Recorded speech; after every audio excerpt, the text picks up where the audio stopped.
Don't move. Turn your fantasy football into reality. Here's CJ. Welcome to the Dirty Landry Experience. I'm CJ, and I hope you're having a great day. I had a message sent to me, and I love some of the questions I get and how they're worded very eloquently. So we have one question here, viewer mail. The subject is tight ends, and you gotta like this, Bob from Miami. You're gonna love this question. Here we go. Hey, I'm in a redraft and need a tight end. Who you got? Well, I got no other information. I got no PPR, but I got nothing. But here's the deal. If you're looking for a tight end in your redraft, and it's early in the draft, like round 2, 3, 4, it's never too early to get the best player at a position. Think about that, just how that's worded. It's never too early to get the best player at his position. So Travis Kelce, if you took him at the end of the first round or in the second or third, it's a redraft. He's going to have a good year. You've got the best tight end. Nothing wrong with having the best player at his position. So the other ones that are kind of in that category, but maybe not as high as round 1, I don't think. Mark Andrews, George Kittle, Hawkinson, there's a good one, and Evan Ingram. The one guy that I don't have in that top 5, and not to make you angry, but just a little guarded in redraft. In Dynasty, I would have him as the first guy off the board, probably, and that's Kyle Pitts. 2 years ago, with a great quarterback, he had a great rookie season, over 1,000 yards. Only 2 guys have ever done that. Didn't score very many touchdowns, though. I think he only had 1 in his first year. So last year, he had Mariota and Ritter. Ritter is the rookie, and Mariota had some injury issues, and as the season went on, things didn't go so well for Pitts. He had some issues as well.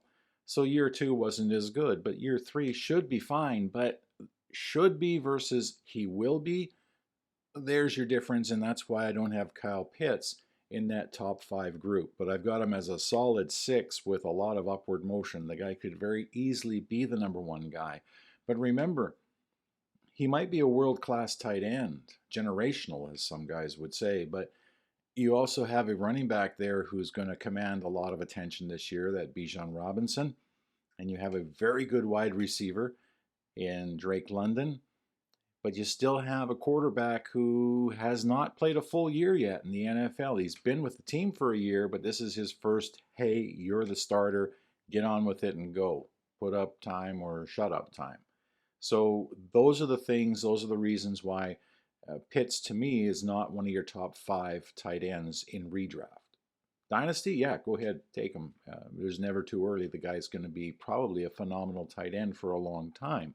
But better to go with the proven players, I think. Even though Pitts could just as easily be the tight end 1 this year, he could also be the tight end 10, 12, or 15. Remember, he had Matt Ryan throwing the ball 2 years ago, so when he had his good season. The steady Eddie guys, like now if you're in those middle rounds, the 5 to 10, and you're looking for the steady guy, the guy that's going to get you points on a consistent basis, those are the guys that have the 10-point floors that we talk about all the time, and these are the guys I have on that list. I have Dallas Goedert, Freiermuth, Schultz, Juwan Johnson. He really came into his own last year. Darren Waller, Njoku in Cleveland, especially if Watson comes back to play the way he did before, that could be an extremely valuable pick in any kind of league. Then we have those guys that they could be the McBrides, Dulcich, Moreau, Everett, Higbee, Zach Ertz coming off IR, getting a little older too. Cole Kmet, he's had a good camp. That might be the guy who's the sleeper of the bunch. You know, people kind of forget. A couple of years ago was a very highly rated rookie. Now he's into that year 3, 4, 5 range where tight ends start to excel. And they're a little more offense on the throwing end of things in Chicago this year. So, hey, there's a guy. And the guy that nobody can say his name properly, Okonkwo, goes by Chiz. That's easier to say. That's a guy, too, who had an outstanding end of the year last year and could be taking that next step a little earlier than some. You've got Jake Ferguson, Irv Smith. Now, Irv Smith, now there's a guy He's in Cincinnati.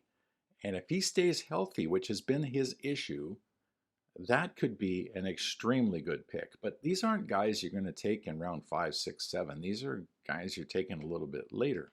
And as far as rookies are concerned, this is where I kind of draw my line in redraft. Rookie tight ends. There's only been 3 that have really been fantasy relevant in their first season in the NFL in the last 20 some odd years, in the modern era, so to speak, since 2002 when Jeremy Shockey came in. Shockey came in 2002, and his stats here like 894 yards and 2 touchdowns, 74 catches though. Pretty good for a tight end. Evan Ingram, 15 games, 700 yards, 6 touchdowns, and 1 rushing touchdown in his rookie season. A little better than Kyle Pitts, who had more yards but only 1 touchdown. Those are the only 3 players over 700 yards in the last 20 some odd years as a tight end. So if you're drafting a rookie, what do you expect? Well, a rookie tight end, the best you can probably hope for is to hit 700 yards, 60 catches, could happen, and 5 touchdowns. That's pushing it though. That's about 160 fantasy points in PPR, about 9 a game. And don't get your hopes up though. Like the guy that everyone's on right now is Dalton Kincaid because he got drafted by Buffalo. There's a couple of guys in Green Bay, the kid in Detroit, in Dallas. These are, again, they're rookies. You're associating Kincaid with Josh Allen, which is a good thing, and maybe by the end of the year.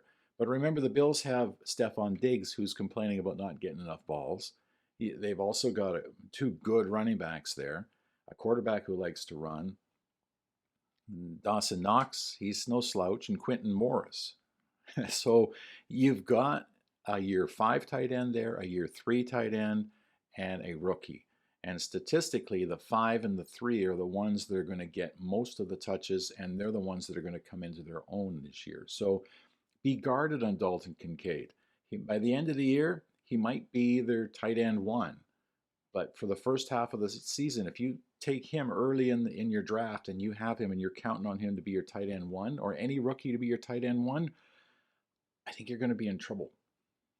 Now, better gamble, if you're going to take a gamble on a young player, Cole Turner. Lots of upside in Washington. Cade Otton, he's got no one competing against him in Tampa. And Mike Gesicki, you never know. In New England, they've had a history with tight ends, and that could be what he needs. He's a good player, but he's never really broken out.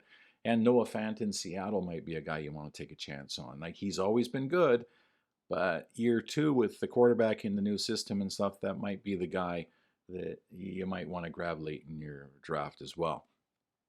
Now, don't just take my word for this. In the description below, there will be 2 ranking spots, websites to go to.